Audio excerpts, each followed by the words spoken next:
ചാവക്കാട് മേഖലയിൽ ശക്തമായ ഇടിമിന്നൽ. മിന്നലേറ്റ് വീടിന്റെ ചുമര് തകർന്നു.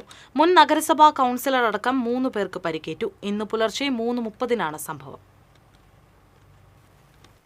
മണത്തല വിശ്വനാഥ ക്ഷേത്രത്തിന് സമീപം ഐനിപ്പുള്ളി വീട്ടിൽ മനോജ്, ഭാര്യയും മുൻ കൗൺസിലറുമായ സ്മൃതി, മകൾ ധ്വനി എന്നിവർക്കാണ് പരിക്കേറ്റത്.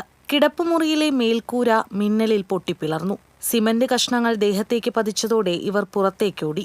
പരിക്കേറ്റ 3 പേരെയും അയൽവാസികൾ ചേർന്ന് ആശുപത്രിയിൽ പ്രവേശിപ്പിച്ചു. മനോജിന്റെ കൈക്കും ദേഹത്തും പരിക്കുണ്ട്. മകൾ ധ്വനിയുടെ തലയ്ക്കാണ് പരിക്ക്. സ്മൃതിയുടെ കൈക്കും വയറിനും പരിക്കേറ്റു. വീട്ടിലെ വൈദ്യുതി മീറ്ററിന്റെ ബോർഡ് പൊട്ടിത്തെറിച്ചു. വാട്ടർ ടാങ്കിലേക്ക് പോയിരുന്ന പൈപ്പുകളും പൊട്ടി. വീടിന്റെ മുകളിലെ വാർപ്പിൽ കുഴി രൂപപ്പെട്ടു. ഇവിടെ ഇരുമ്പുകോണി ചാരി വെച്ചിരുന്ന ഭാഗം പൊട്ടിത്തെറിച്ച് തൊട്ടടുത്ത വീടിന് കേടുപാട് സംഭവിച്ചിട്ടുണ്ട്. ഈ വീട്ടുകാർ അത്ഭുതകരമായി രക്ഷപ്പെട്ടു. ശക്തമായ ഇടിമിന്നലിനെ തുടർന്ന് ഒരുമനയൂരിൽ ഹോട്ടൽ കത്തിനശിച്ചു.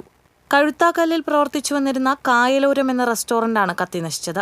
സമീപത്തെ ഇലക്ട്രിക് പോസ്റ്റിൽ നിന്നും സ്പാർക്ക് അടിച്ചതാണ് അപകടത്തിന് കാരണമെന്ന് പറയുന്നു. പുലർച്ചെ 5 മണിക്കാണ് വിളിച്ച് പറയണത്.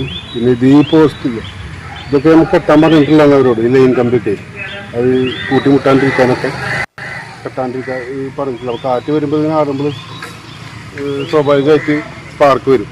പിന്നെ അവിടെ നിന്നാണ് ആ ലൈനിൽ നിന്ന് പോസ്റ്റിൽ നിന്നാണ് സ്പാർക്ക് വന്നത്. അവിടെ ഒന്നും ഈ കണക്ഷൻ ഇട്ടിട്ടില്ല. അവർ ഇവിടെ ഇങ്ങനെ കൂട്ടിമുട്ടിക്കാനുള്ളത് ജോയിൻ്റ് ഇട്ടിട്ടില്ല. അവിടെ നിന്ന് വന്നിട്ട് ഫ്രണ്ട് സൈഡാണ് കത്തിയിട്ടുള്ളത്. പിന്നെ ഇത് കിട്ടുമ്പോൾ നമുക്ക് തരിശായിട്ടാണ് കിട്ടിയത്. അത് നമ്മൾ വെച്ച് കെട്ടി ഉണ്ടാക്കിയതാണ്. 10-25 ലക്ഷം റുപ്യ അടുത്തായിട്ടുണ്ട്. ഇങ്ങനെ മെല്ലെ മെല്ലെ ചെയ്ത് മണ്ണടിച്ച് തൂർത്ത് അതുപോലത്തെ ഒരു സ്ഥലമായിരുന്നു. പൊട്ടിത്തെറിയുടെ വലിയ ശബ്ദം കേട്ട് നാട്ടുകാർ എത്തിയപ്പോഴാണ് റെസ്റ്റോറന്റ് കത്തുന്നതായി കണ്ടത്. റെസ്റ്റോറന്റിന്റെ മുകൾ ഭാഗം ഓല കൊണ്ട് മേഞ്ഞതായിരുന്നു. അപകടത്തിന്റെ ആഘാതത്തിൽ സമീപത്തെ കെട്ടിടത്തിന്റെ ജനൽ ചില്ലുകളും തകർന്നു. ഗ്യാസ് കുറ്റി പൊട്ടിത്തെറിച്ചതും സമീപത്ത് കാണാം. ഗുരുവായൂരിൽ നിന്ന് 2 യൂണിറ്റ് ഫയർഫോഴ്സ് എത്തിയാണ് തീയണച്ചത്.